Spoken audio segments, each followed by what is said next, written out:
bring these guys on. Folks, we've had these guys on before, right? When was it? It was a long time ago. Maybe it was like 4 years ago.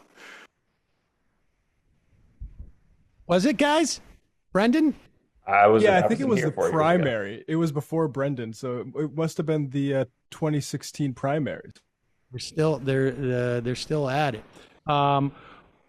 Folks, we have the Good Liars on the program. Jason and Davram are here. Are they here? Can we bring them in? Oh, I thought they were together. They're connected now. This is really this is good stuff, folks. Well, let's play a clip. Let's play a clip. Do you have the clip of the thing with oh gosh, here we go. Jason and Davram, Good Liars. Welcome, guys. Thanks for joining us. Hey, thanks so much for having us. So you've been at this now for 4.5 years. Have you guys ever leave the campaign trail? Well, I don't think the campaign ever really ended for Donald Trump. So he just about a month into taking office, he kept campaigning. So we felt like we had to stay on the campaign trail the whole time too. So as our service, you know. I'm trying to pull up the clip I saw today that I think it's a trailer for your movie, and I want to get into that. Oh, here it is. Let's see if I can get these guys to play it. Here we go. And I want you to just set the scene. And not the Helen Mirren movie. Yes. No. That has been. Although I never got around to seeing it, so if we've got to play and watch it real quick. There's an S on the end. Yeah. So, do you guys? We're going to play this clip, and I want you guys to basically narrate it for us. It is. I take it that you're. Well, I can't tell. Are you mocking Rudy Giuliani in this clip? This is the clip where Davram, you came in as if you had just been hit by a bus or something, and Jason, you stand up in the middle of a campaign event and address the camera. I thought this was pretty impressive, just from a technical standpoint, at the very least. Here, play this clip. Some examples of Everybody, how big it is. listen 1 second. Tom Steyer hit me with his car in the parking lot. He ran over me and I'm injured and I don't know what to do. He ran over me with his car and I'm injured. Has this ever happened to you? You might be entitled to a large cash sum. Call me the Fixer Lawyer. Visit www.thefixerlawyer.com. And you won't pay unless you collect. Period. Ellipses. That sentence is not true.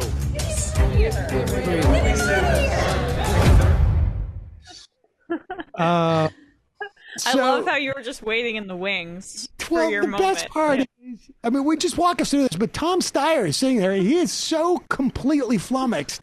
I've never seen it is. Jason, just walk us through this, and then you can add to it. Well, actually, we got to this event probably like 3 minutes before we did the whole prank. And Tom Steyer was a pretty good sport about everything. And he was very, very confused.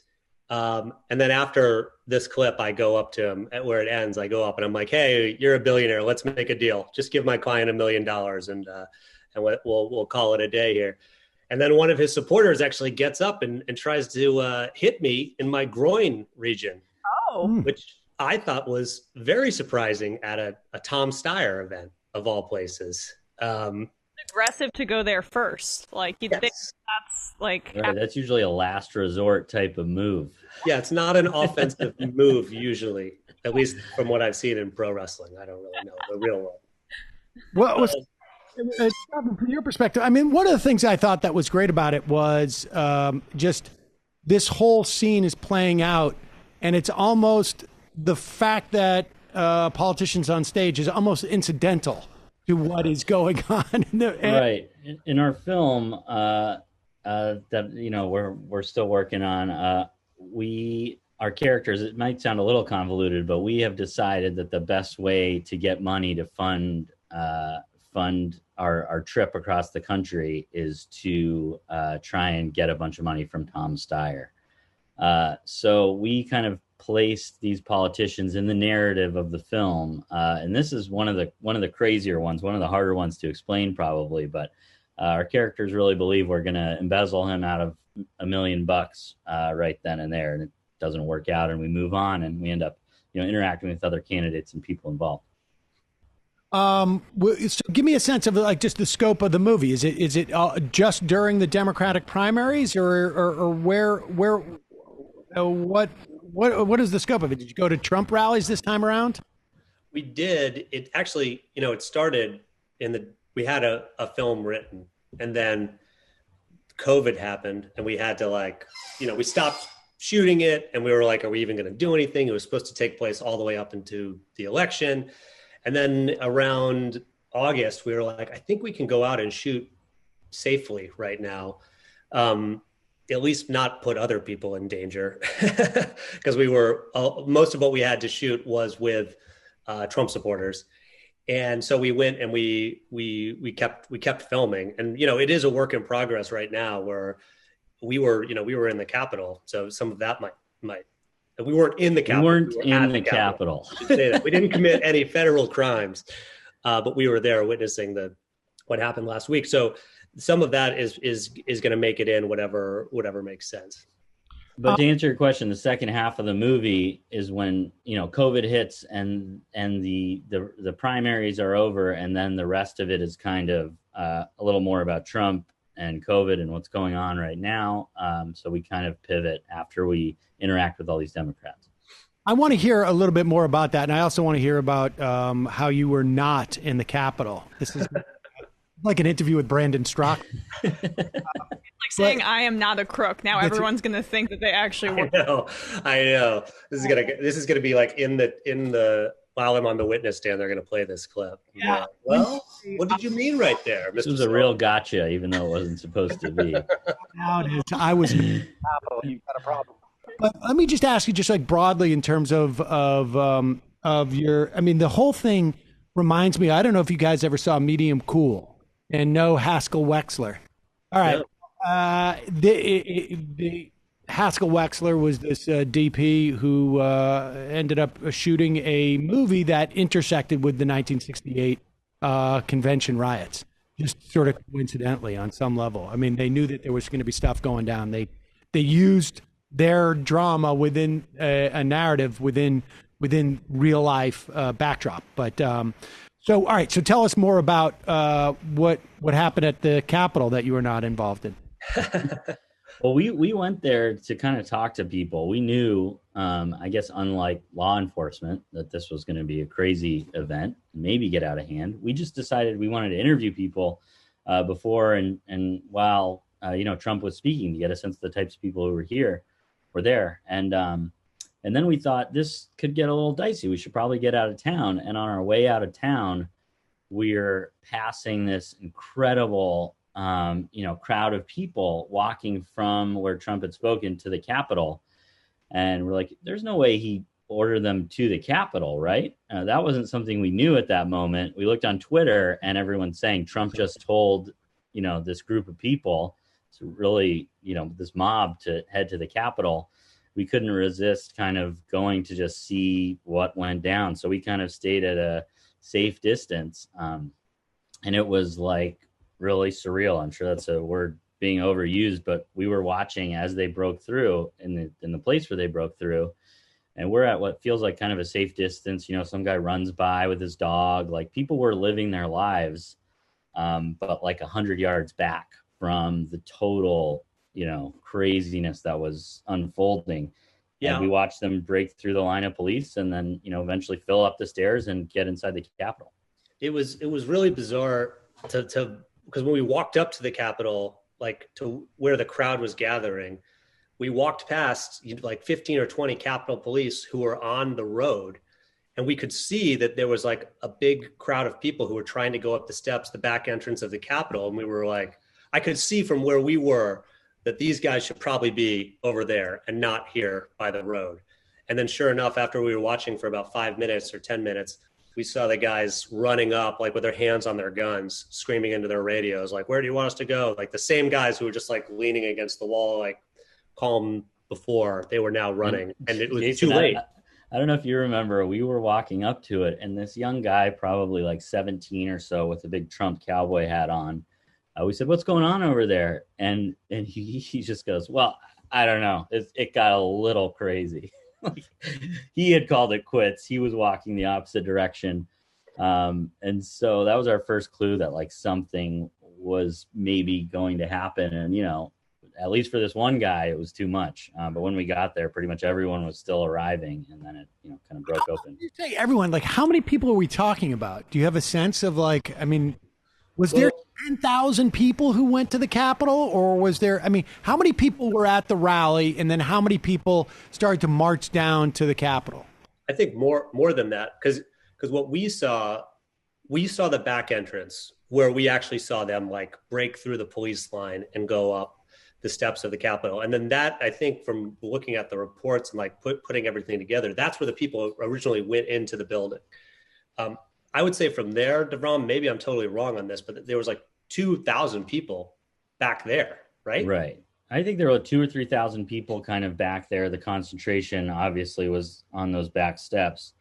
And then we walked around to the other side of the building, and I don't know if there were, you know, 8,000 to 10,000 more or something, again, concentrated in the front of the building, but then it was just kind of fanning out.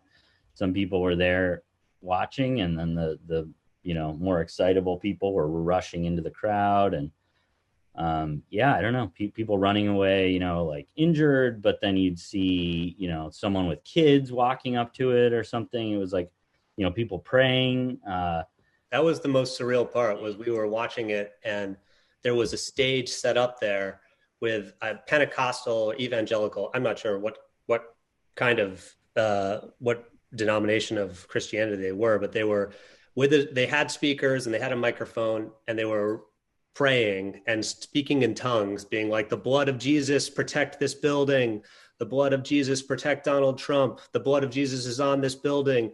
And they're chanting and kneeling while these people are beating the hell out of cops. And then a stretcher rolls by, and like, you know, like I said, a guy running with his dog behind us, like he was on his daily run and he wasn't going to let this get in the way. And, you know, it's just the most bizarre cross section of things.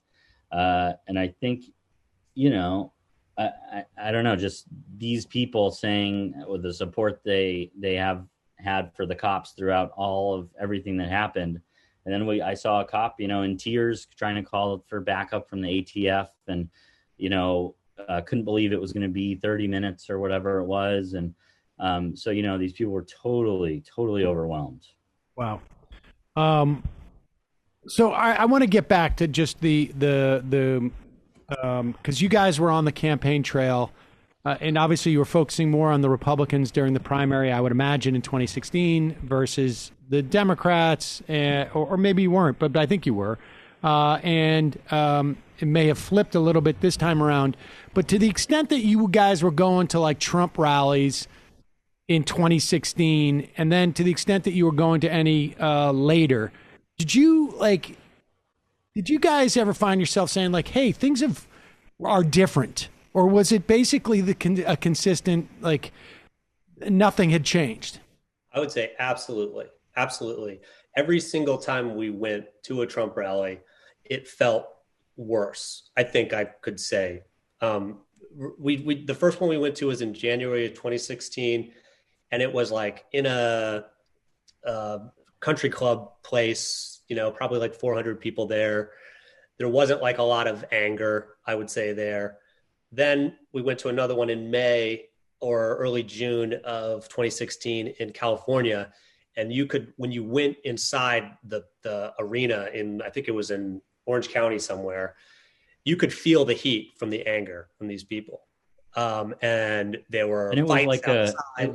There were fights, but it was also like a weird party. There were like bottles of alcohol in the bathrooms. Like, it was like, what event is this? Outside, you know, riot police and clashing with protesters, and inside it was like a music festival mixed with like an angry political speech mixed with whatever Trump does when he, just meanders and wanders with, but people hanging on every word. It was like, this is, it's building to something. But I think, to speak to what happened this time around, I think it was even crazier because people really feel entitled to Trump being in power. Before it was like, can he win? And now he's in power and we don't want him to give it up. So I think there was even some entitlement that crept into the whole thing, the whole soup of whatever's going on. And these people were at the Trump rally. We went to one in Georgia in December, beginning of December.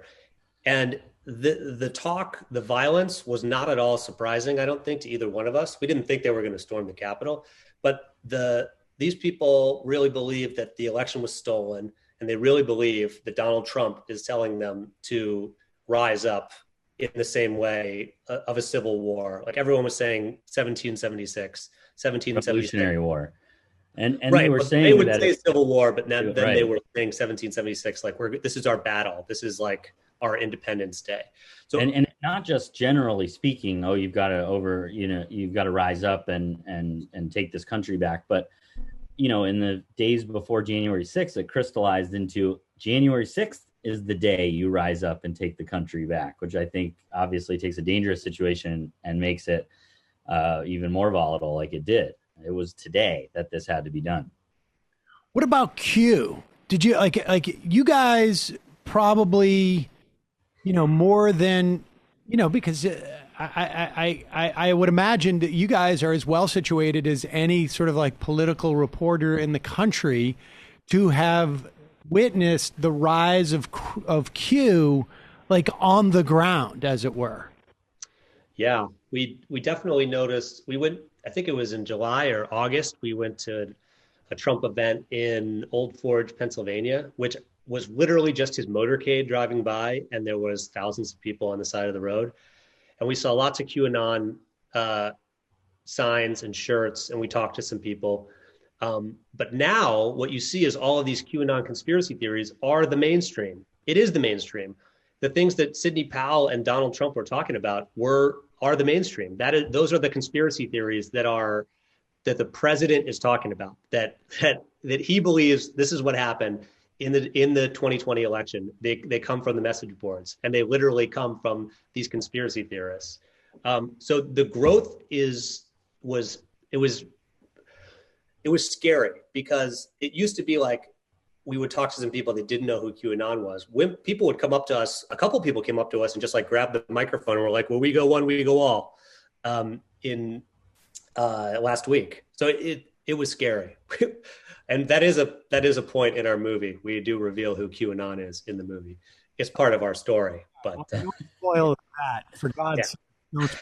But I guess what I'm curious about is, like, could you guys track it? Like, I mean, how, like at one point, I mean, it feels like it's an hour. I mean, a year on both ends of that presidency that you guys were going to these rallies. At least maybe you went some in between.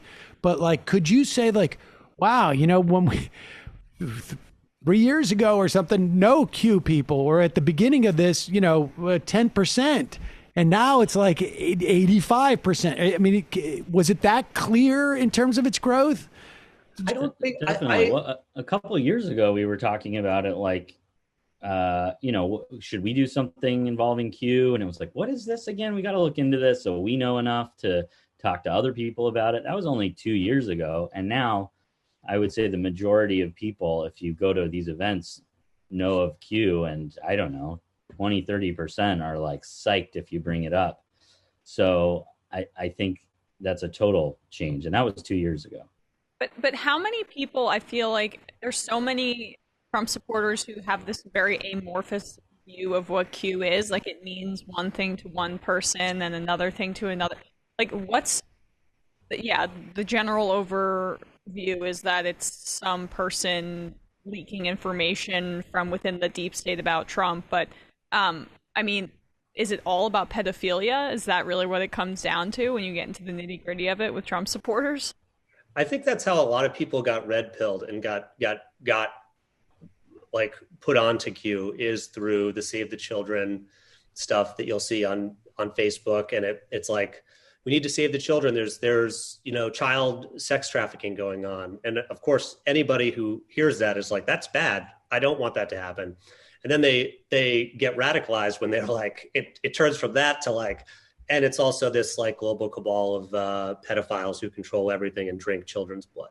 That is literally the conspiracy, that you go from like something very reasonable to something that is completely insane, but people can be radicalized in a week, which is crazy, through these YouTube videos and stuff. And once you believe that, where's the barrier to anything else? So saying the election was stolen and talking to all these people who believe the same thing, I don't think is a stretch at all. So I feel like it ended up being like this catch-all for whatever you want to say and try and spread.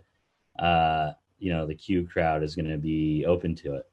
But the thing I think is that's scariest about it is that now we've talked to some people that believe the conspiracy theories but don't know who Q is.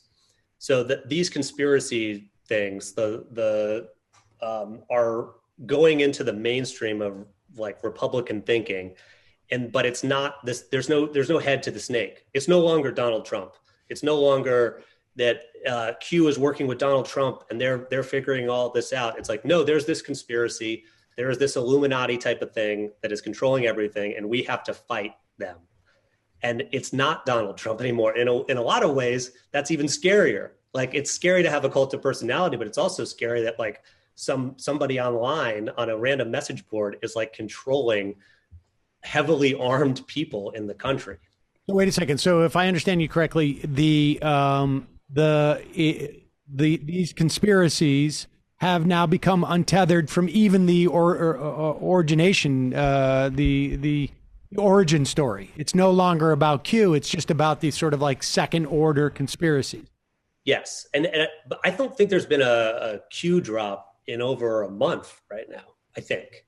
Who can be? Anybody can be Q. Like, I mean, right? Like, I could go on and pretend to be Q. Or, I mean, or you guys actually know who Q is, so I no, should. Well, or it's JFK Jr., which is the big popular one, that it's actually JFK Jr. That's right. But it's the guy. I mean, isn't it the guy from New Jersey? I mean, the crazy thing is that the person, whoever it is, if the FBI knows who it is, they should be arrested for impersonating a government, a military person online and whatever. And now that's basically like, because of things they've said, they have incited violence. So it's crazy that they haven't been arrested. You guys might want to be careful about impersonating. I know. Impersonate people. I don't know if you know what you've been up to. We're just catching up on what we've been up to. Yeah, I know. It's a little scary. No, it's just like the Q people got all their validation they needed from the Epstein story. And it's like, that's that kernel that has just completely spiraled into, now we're going to attack the Capitol and 5 people are going to die. Like, right. And building on Jason's point, I mean, some people still idolize Trump, but some people would say, Trump is the vessel, but this isn't about Trump anymore. This is about taking our country back. And that, takes on another level of scary. And when Trump reads from a teleprompter, like he did the other day, I think these people are like, he doesn't really mean that. We're good. We know what our mission is, and that's scary. Something over him, even though he's this ultimate alpha that also is standing up to the deep state. That's that sort of dynamic is something that like Limbaugh has been training a lot of those people to sort of accept, is like, they have to say this. And that's also you get with white supremacists too, where they say like, yeah, he had to go on and say he didn't mean, that white supremacists are good. He had to say it. Of course. But if you wait a week to say it, they're like, he's with us. That's okay. Let me ask you this lastly, because I'm fascinated about the Q folk. Did you have any sense of like what the relationship was between Q, people involved in this Q stuff and religion? Because that's so funny. I was just about to say that. The more I look at the QAnon stuff and after talking to people, there is a tie-in with religion. And I don't think you should look at it like you're trying to change someone's political belief. You should look at it like you're trying to get somebody out of a cult or you should look at the way they believe in Q in the same way that somebody believes in God. because that's taken that part in their life. And a lot of it is faith, literal faith, because it's like a doomsday cult. He keeps making predictions. They keep not coming true. And then they double down, because that happens throughout history. People, the prediction doesn't come true. And guess what? The leader of the cult gets more followers. They become more fanatical about it. And having faith in the face of facts becomes almost like a badge of honor. It's like, I'm here till the end. And it's but it is Christian too. Like religion. It is a lot of the people that we talk to, they'll say like, they love QAnon, and they're also like, but I give all glory to Jesus Christ, our Lord and Savior, in the same breath. Well, and the Save the Children thing also ties in too. It's like that same, abortion fanaticism as well. Absolutely. A modality of thought. Once you have trained your brain to believe that there is a figure who is sending messages from high above that you can't see and can't identify, and you just need to trust in them, and everything's going to work out all right. Once you've trained yourself to sort of like structure your life around that, and it's just a question of who you're sliding in and out of that role at any given time, I think. Right. So it's going to be interesting to see what happens with Trump out of power, with all these people, and how the QAnon, like if there's any more Q drops, or if somebody else comes in, like how the fantasy, the live action role playing continues for these people. All right. So when is the movie coming out, A, or being finished? And then B, I'm curious as to like, what are you going to do now?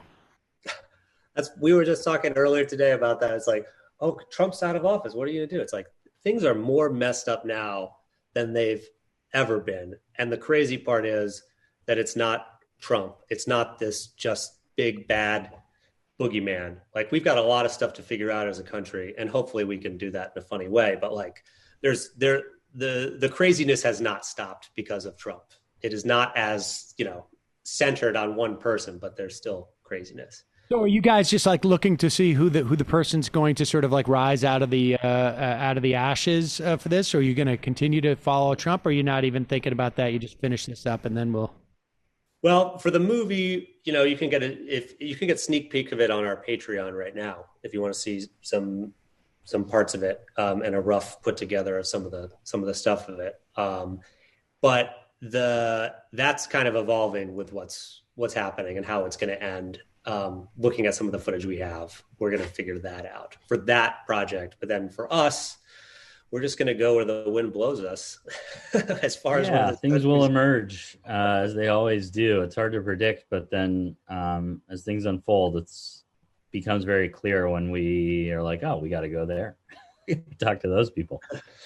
Well, Jason, Davram, the Good Liars, folks can find you guys at the Good Liars on Twitter, and your Patreon is what?